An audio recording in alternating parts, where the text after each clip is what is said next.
Oh, brilliant work there from our DIY princess Zoe. Now, from everyday experiences of reality to that of the dreamscapes beyond the five senses, it is her artistic mission to explore the things that challenge our belief systems, fuel our imagination, and spark our reflex.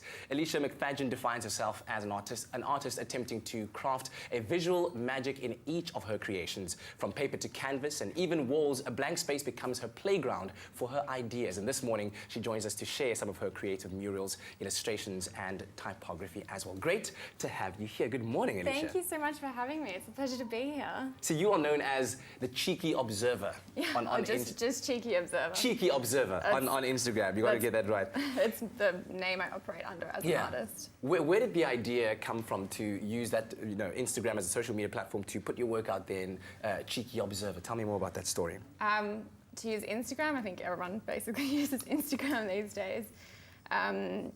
Yeah, I mean, I've been a commercial artist, or practicing as a full-time artist, I should say, for about 5 or 6 years now. Mm-hmm.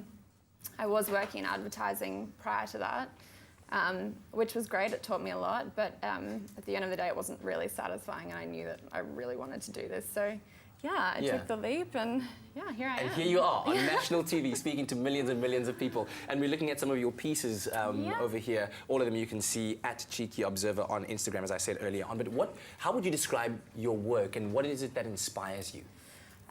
So to create each piece, I kind of start with a core idea or concept, and then I'll go out and I'll shoot or source the material or design elements that I need to build a composition to bring that idea to life. Yeah. So as you can kind of see, I work a lot with faces, nature, animals, and I do a lot of typography as well, so that always weaves its way in there somehow. Take me through this particular piece that you've decided to bring with you today, and what the concept was before it obviously came to life. So this one is called Evocation. So I was kind of marinating on the idea of like what it's like to conjure up a feeling or a memory that's quite intense. And I had done a little bit of travel through Africa. So there was obviously the inspiration to use cultural images. So I have that, and then I wove this is kind of like abstract calligraphy, just to kind of bring that sense of magic to the piece. Yeah, and I mean, in terms of dimension and size, you can see something like this or something as massive as a wall, as I've seen on your Instagram page. Yes, I do a lot of murals. Yeah, as well, exactly, murals. So what have been some of your favorite projects in the past? We'll pull up some pictures as we go along, but maybe you can tell us about some of your favorite works. It's kind of hard. It's like choosing between your children, But there's one over there. We have one, I mean, if you can see on that far screen, actually on your left, right there. That was a commission for someone privately in Cape Town. Just wanted... Is that in someone's house? Yeah, it's actually in a loft apartment. I think she Airbnbs it, so she wanted like a feature piece for the wall. In terms of standout experiences that I've had, I was lucky enough to be part of Cape Town's International Public Street Art Festival last year. Awesome. Which is also happening again this February if anyone wants to go. And that for me as an experience was really powerful because I got to finally kind of interact with a whole community here and meet other artists. So it was really great. My piece was also inspired by a trip to Robben Island. It was called Each One Teach One.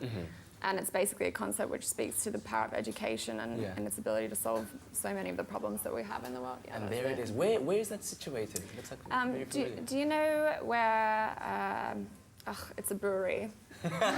It's all right. We'll leave it at that. For all of those people that frequent breweries around, you'll know where to find it. But any exciting projects coming up other than the Street Art Festival now in 2018? Oh, I'm not actually in that festival, but it's still on. So, yes, lots of exciting things. I'm working on some mural commissions. I've got some new typography workshops coming up. So. I'm doing a new style workshop this year. It's called Tipsy Scribbles. So I'm basically pairing each style of lettering with a craft beer or wine. Tipsy Scribbling. So if anyone wants to check that out, I'll be posting updates on my social, which is Cheeky Observer. So, excellent. Thank you so much for joining us this morning. And of course, in this very oversaturated world of mass-produced and pixel-perfect, we do tend to head back to the handcrafted power of artistic expression to deliver positive messaging with a visual and emotional impact in our lives. And I think that's exactly what Alicia here has done with her work. Check her out at Cheeky Observer.